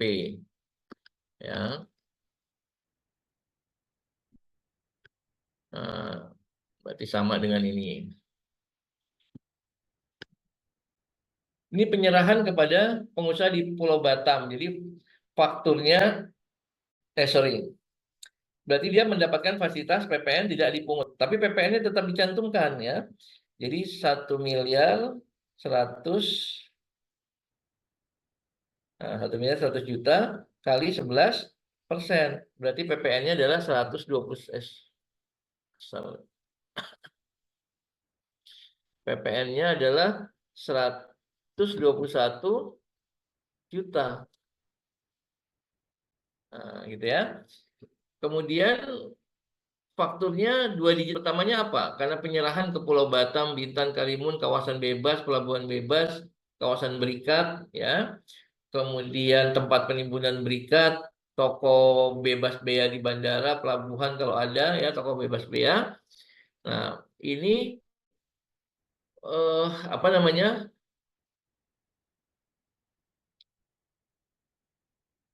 Sorry, dua faktur pajaknya ya, 2 digit pertama itu mendapatkan fasilitas tidak dipungut, yaitu 07 gitu ya. Oke. Nah, kemudian dilaporkannya di mana? Nah, ini kan sebetulnya penjualan kan, ini kan menyerahkan ke perusahaan yang pengusaha yang ada di Pulau Batam, berarti penjualan. Penjualannya dalam negeri, otomatis A2. Ya, jadi pisahin aja penjualan atau pembelian, dalam negeri atau luar negeri gitu aja ya. Oke. Nah, kemudian tanggal 24 itu membayar sewa kantor sebesar 242 juta sudah termasuk PPN. Jadi 242 juta ini sudah termasuk PPN. Berarti kita cari DP-nya berapa ya? Berarti DPP-nya adalah 100/111 kali, nah ini ya. Berarti DPP-nya adalah 100/111 ya. PPN kan 11%. Berarti 100/111. Karena di dalam biaya yang dibayarkan, biaya sewa yang dibayarkan 242 juta ini sudah termasuk PPN 11%, gitu ya. Nah, berarti dikali 242 juta. 242 juta lah, gini aja ya. Teman udah paham ya. Oke, berarti ini sama dengan berapa? Ya, jadi sama dengan 242 juta, 242 juta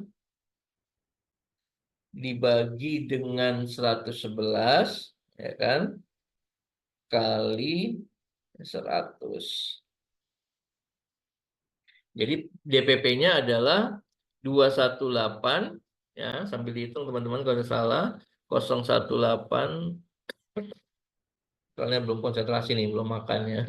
218, 018, 018, ya.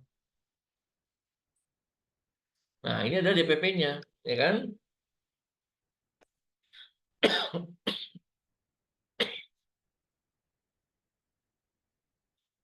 Nah, PPN-nya kali 11%.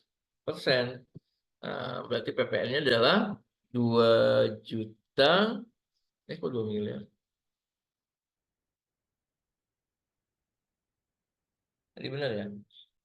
218, 018, 018. Kalau ditambahin 10% menjadi 239. Ini DPP-nya, sorry. Kali 11%. 23 juta 981 981. Oke. Nah, ini pembelian atau penjualan. Ya, ini adalah membayar sewa, berarti dia membeli atau memanfaatkan jasa gitu ya. Nah, ini adalah biaya memanfaatkan jasa, berarti dia menerima faktur dari yang punya kantor ya, membayar sewa kantor sebesar 242 juta. Berarti ini kan bisa dikreditkan ya. Jadi ini adalah faktur pajaknya, kodenya 01 ya. Yang nerbitin tapi bukan si perusahaan ini ya, yang nerbitkan adalah si pemilik kantor yang disewakan gitu ya. Nah, fakturnya 01, dia boleh dikreditkan. Ini pembelian dalam negeri apa luar negeri? Dalam negeri berarti B2 gitu ya. Nah, lapornya di B2. Nah, terakhir tanggal 26 ya. Tanggal 26 ini membayar sewa 3 unit apartemen ya. Jadi perhitungannya sama.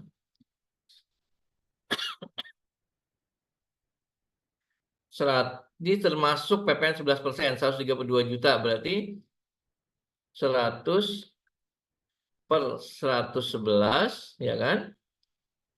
Nah, dikalikan dengan 132 juta, karena di dalam harga sewa ini sudah termasuk PPN, ya, berarti harus dihitung DPP-nya 100 per 111 kali 132 juta, ya. 132 dikali dibagi 111 ya, baru kita kalikan dengan 100 ya. Nah, berarti di sini DPP-nya adalah 118 kan, 918 918.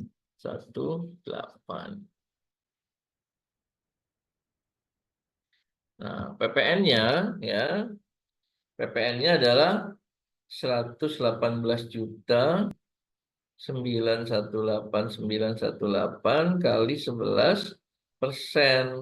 Berarti PPN-nya adalah 13 juta 081 081. Ini adalah sewa, berarti yang menerbitkan faktur si pemilik apartemen ya kan, dia menerbitkan fakturnya 01 karena penyerahannya kepada pihak lain yang bukan pemungut, tidak mendapatkan fasilitas, ya kan? Kemudian juga bukan DPP nilai lain, ya kan? DPP-nya adalah harga sewanya atau harga jualnya atau penggantiannya, gitu ya. Nah, kemudian lapornya di mana nih? Ya, ini adalah sewa rumah dinas ya, sewa rumah dinas untuk direksi. Dia berarti tidak berhubungan langsung dengan kegiatan usaha, ya kan? Karena tidak berhubungan langsung dengan kegiatan usaha, maka tidak dapat dikreditkan sesuai dengan 9 ayat 8 huruf B. Nah, kalau tidak dapat dikreditkan, lapornya di mana? Pajak masukannya. Lapornya di B3. Nah, ini teman-teman ya. Jadi ini sudah kita sampaikan penjelasannya semua. Cara menghitungnya juga seperti ini gitu ya. Jadi teman-teman tahu alurnya, posisinya apa yang harus dihitung lebih dahulu gitu ya. Terutama ini saya senang ngeluarin yang model-model kayak gini nih ya. Ada penentuan PPNBM-nya ya. DPP-nya berapa, PPNBM-nya masuk nggak nih? Banyak yang nggak masukin PPNBM. Ataupun ada yang masukin PPNBM juga masukin PPN-nya double. Jadi ingat ya teman-teman, harga jual itu tidak termasuk PPN. Nah, berarti PPNBM-nya masuk gitu. Jangan dimasukin lagi PPN dan PPNBM ya. Ini sengaja. Ini menguji kejelian gitu ya. Oke, teman-teman. Masih ada 5 menit kalau ada yang mau ditanyakan. Kalau dari sudut materi dan reviewnya saya pikir cukup ya. Semua sudah disampaikan. Monggo. Ada? Oke. Oh, latihannya udah kan? Udah di-share. Jawabannya juga perlu di-share. Kan jawab kita jawab bareng nih. Ya, nanti saya share ya.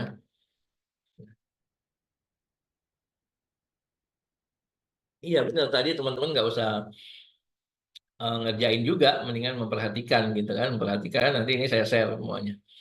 Oke, ada lagi? Kalau nggak ada, kita tutup aja ya, biar kita bisa istirahat. Saya juga belum makan, saya mau makan dulu. Katanya nggak boleh makan malam-malam, tapi udah terlanjur nggak apa-apa lah ya. Oke, terima kasih atas perhatian teman-teman semua ya.